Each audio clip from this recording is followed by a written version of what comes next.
Hi, I'm Aaron Hansen with Intelligent Controls. In this video series, we're looking at Pylontech's 12-volt, 100 amp hour battery.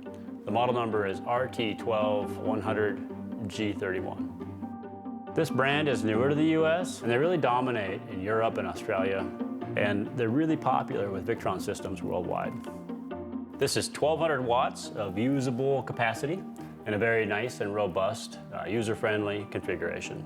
This is a popular drop-in replacement for things like lead acid and AGM batteries that you typically see in mobile applications where the battery type and enclosure and footprint is really important. These guys like to be charged off of 14 volts, and 100 amps per battery is kind of the max, but they do that all day long. Pylontech batteries in general continue to impress us. Even this extremely competitive market of drop-in batteries where there's sort of a race to the bottom in terms of price. More than anything else, we're in love with the fantastic integration and full communication that's possible when using Victron Energy equipment.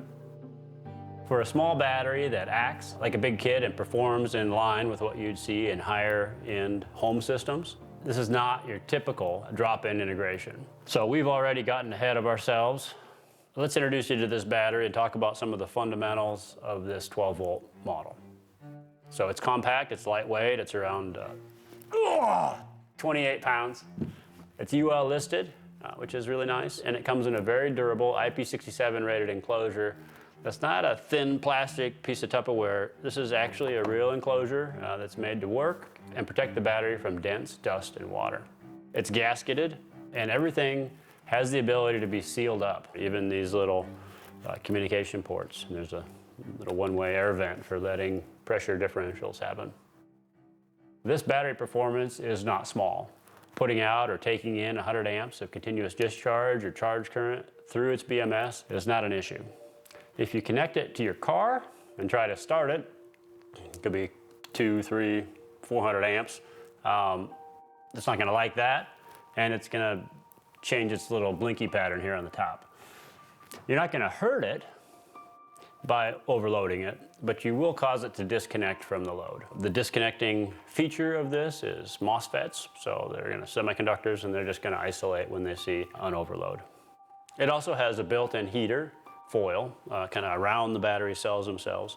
In the next video, we're gonna show how it operates and maybe some use cases, but a little bit of a spoiler alert because it's so awesome. You can control it with a closed contact, so dry contact or a zero potential contact off of the I/O, so you can turn it on and off and disable its function.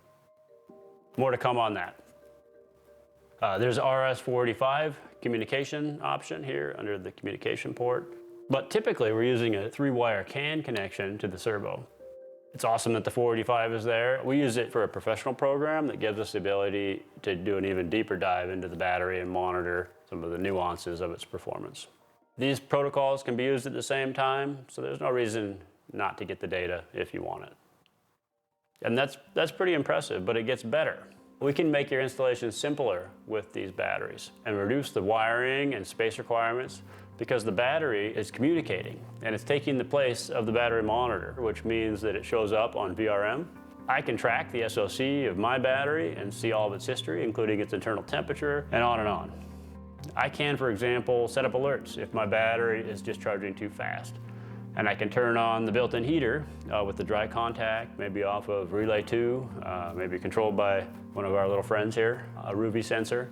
If, say, the temperature outside is starting to get cold, and I know that that means that I want to enable the heater, or possibly if I want to wake up a system from a deep sleep. Or maybe my RV has been parked for a while and I didn't want the battery to discharge itself. Flipping a contact could enable those batteries to start to warm themselves up so they can be charged. The batteries talk to each other and they balance relative to each other. This can't be understated in value, but it gives the bank significantly more long-term life because without communication between the batteries, the battery bank capacity fades dramatically over time. Estimates on improved life as a bank ages are upwards of 40%. Honestly, if your batteries are not going to communicate to each other, then this is going to be a short-lived system. We don't do it in homes anymore, so it's just not a good idea to do it in mobile either. Also, it's really nice to make sure that these batteries are getting 100% charged. It's really actually pretty common in the lithium world for batteries not to ever get to 100% because the rest of the system has no idea what's going on. They do their balancing charge features at the end of the charge cycle. So getting these to 100% is a really big deal, and you can only do that well, especially over time, with communications. So this guy can be connected up to 4 in series and 4 in parallel to create a really powerful 48 volt, 400 amp hour battery. Again, that's fully communicating to all the other batteries. If you're not too familiar with Pylontech, it's a very large vertically integrated company, meaning they manufacture everything that you see here. I mean, they don't make the switch, but everything else. They manufacture the cases, they manufacture the cells, and they definitely manufacture their own BMS. A major point in lithium batteries is the BMS modules. And they're little computers with MOSFETs and switching devices and a lot of current passing through them. So it makes sense that they would be the weak point in a battery, especially over time. It's worth pointing out that these BMSs don't typically just die in their sleep. They typically kind of flop around on the floor a little bit and create a real headache for someone trying to diagnose what's going on.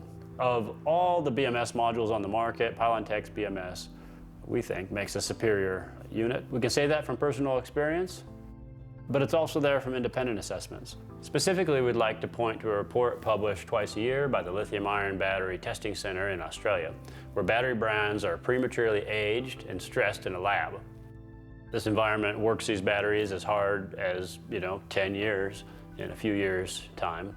And we're going to link the most recent result of that lab report so you can see for yourself how Pylontech ranks against the household name brands like Tesla, LG Chem, and more.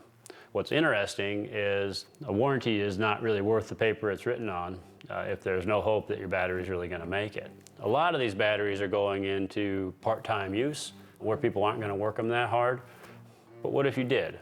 Having something that really will actually make it to the warranty time period is worth a lot. And those reports show you what happens over time.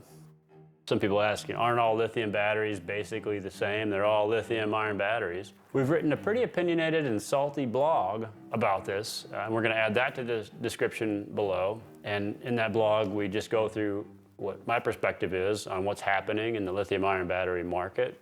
And I'll give my advice for what it's worth to customers who need and expect a really robust and maintenance-free inverter battery combination. We care a lot about how things stop working around here and try to do everything we can to prevent system failures because they end up just costing everybody a lot of money, time, and frustration. Which is why we're really picky about the batteries and the systems that we recommend. In fact, it's gotten so twisted around here that actually whenever we do get a failure, we get kind of excited and we can't wait to figure out what happened. That's a great place to be and something I would recommend for anybody in this industry. In the next few videos, we're going to show you how this 12-volt Pylontech can be networked together. We're going to put more batteries on the table here. We're going to connect it to a Victron inverter, and we're going to discuss some of these other details that really make a difference. Thank you for watching. We'll see you in the next video, which will be soon.